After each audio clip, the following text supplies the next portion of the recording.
তো বন্ধুরা, এখন আমরা এসে পড়েছি শ্রীবাস অদ্বৈত ভবনে এসে পড়েছি।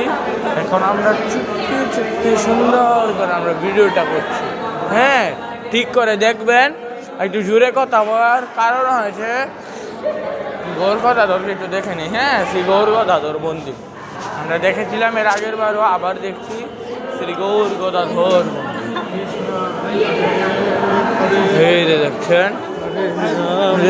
দেখেছেন। এখন বলে যে আমি কেন ভিডিওটা হতে শ্রীবাস আঙ্গনে ভিডিও করা নিষেধ ছিল, তার জন্য আমি ভিডিওটা করতে পারিনি। বুঝেছেন? ভিডিওটা করতে পারেননি, কিন্তু অযথা সময় নষ্ট না করে আমি এসে পড়েছি অদ্বৈত ভবনে, যেখানে আমি ভিডিওটা করতে পেরেছি। তো যারা দেখেছেন এর আগের ভিডিওটা, আমরা গৌর গদাধর মন্দিরে গিয়েছিলাম। তো এই ভিডিওটাতে আমরা শ্রীবাস অঙ্গনে এসে পড়েছি। তো এরকমই অনেকগুলি জায়গা আমরা দেখবো মায়াপুর, শ্রীরাম মায়াপুরে। তো আমার সাথে থাকবেন এবং লাইক এবং সাবস্ক্রাইব করবেন। একটু অসামাজিক কার্যক্রমগুলি যখন চলত, যে বিড়ালের বিবাহ, এই গায়ের বিড়াল ওই গায়ের বিড়ালের সঙ্গে বিবাহ বন্ধনে আবদ্ধ করতেন, ফাঁসি মেরে তারপরে লোকজনদেরকে ডেকে বাদ্যবাদন যন্ত্র বাজিয়ে মদ খেয়ে তারা মাতালের মতন এরকম জীবনযাপন করত। তাই এই অদ্বৈত প্রভু তিনি তার মনে খুব দুঃখ লাগলো যে কলিযুগের মানুষ হায় হায় কী পথে চলছে, কী করছে। আর যারা তুলসী পূজা করে, বাড়িতে নাম সংকীর্তন করে, এই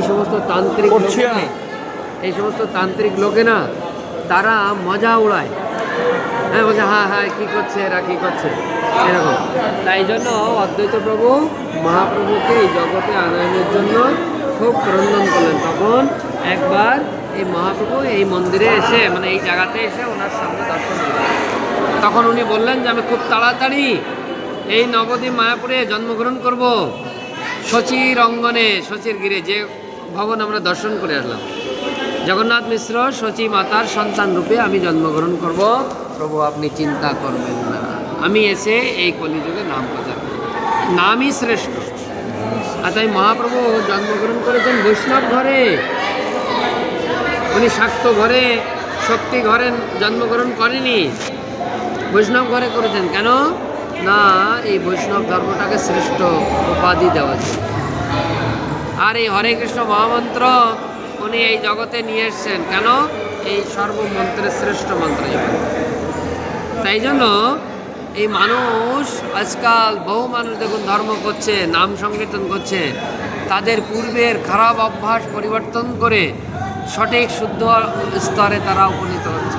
এটা হচ্ছে ধর্মের প্রভাব, বুঝতে পারছেন? তো আমরা দর্শন করে গৌর গদাধর মন্দিরে যাবো। এই যে ওই পাশে গৌর গদাধর মন্দির।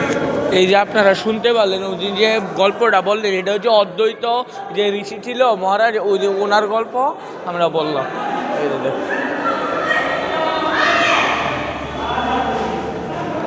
উনি ছিল অদ্বৈত আচার্য, ওনার আমরা বন্ধনটা শুনলাম। এটা এখন মন্দির প্রাঙ্গণটা একটু ঘুরিয়ে দেখাচ্ছি আপনাদেরকে।